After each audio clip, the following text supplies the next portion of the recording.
तो महात्मा गांधी को हम क्या दें? भाइयों बहनों, महात्मा गांधी को सबसे प्रिय था सफाई, स्वच्छता। क्या हम तय करें कि 2019 जब महात्मा गांधी की 150वीं जयंती बनाएंगे, हमारा गांव, हमारा शहर, हमारा गली, हमारा मोहल्ला, हमारी स्कूल, हमारे मंदिर, हमारी अस्पताल, सभी क्षेत्र गंदगी का नामो निशान नहीं रहने देंगे। ये सरकार से होता नहीं है, जन भागीदारी से होता है। आज भी हमारी माताओं बहनों को खुले में शौच के लिए जाना चाहते हैं। डिग्निटी ऑफ विमेन, क्या ये हम सबका दायित्व नहीं है?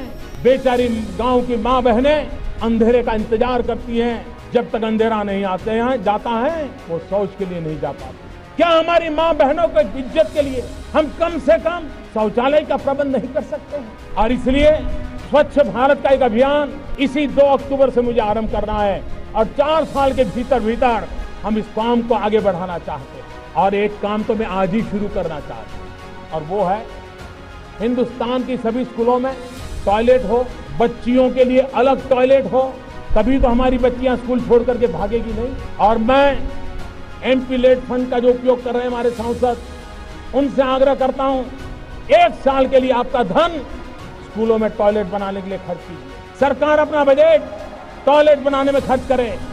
और मैं देश के कॉर्पोरेट सेक्टर को भी आह्वान करना चाहता हूं, कॉर्पोरेट सोशल रिस्पॉन्सिबिलिटी के तहत आप जो खर्च कर रहे हैं, आप उसमें प्राथमिकता स्कूलों में टॉयलेट बनाने के लिए दीजिए।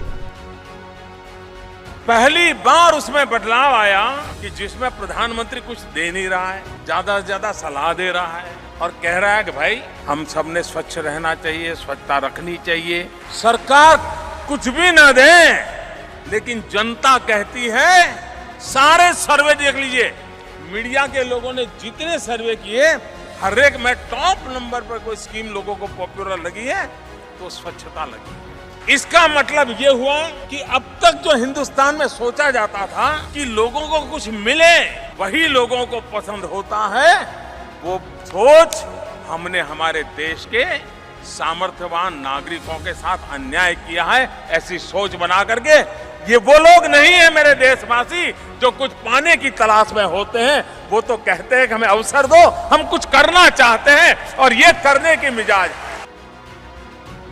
2014 में इसी लाल किले की प्राचीर से जब मैंने स्वच्छता की बात की थी, तो कुछ लोगों ने उसका मजाक उड़ाया था, मखौल उड़ाया था। कुछ लोगों ने यह भी कहा था, अरे सरकार के पास बहुत सारे काम हैं, ये स्वच्छता जैसे में अपनी ऊर्जा क्यों खपा रहे हैं। लेकिन भाइयों बहनों, पिछले दिनों WHO की रिपोर्ट आई है और WHO कह रहा है कि भारत में स्वच्छता अभियान के कारण 3 लाख बच्चे मरने से बच गए हैं। अगर वो न होता तो 3 लाख बच्चे।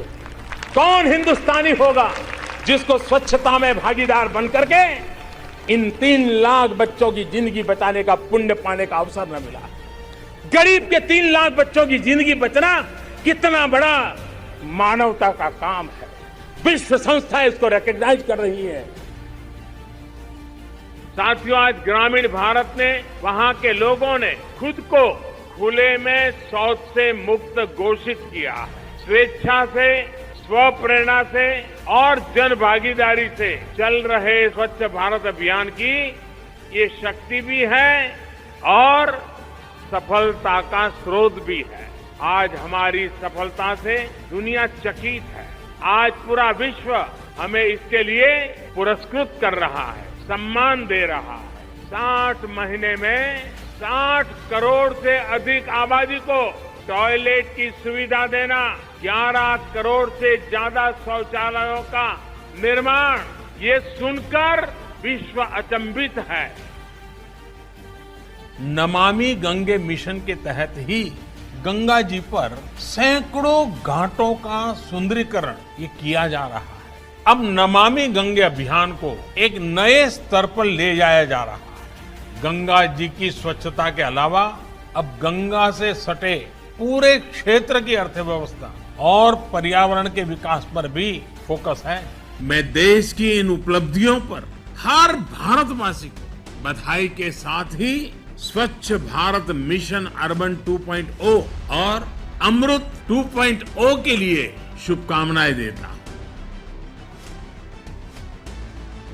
क्वालिटी ऑफ लाइफ को सुधारने का एक अहम फैक्टर शहरों में साफ सफाई की व्यवस्था भी है। स्वच्छ भारत अभियान सिर्फ टॉयलेट्स के निर्माण तक सीमित नहीं है।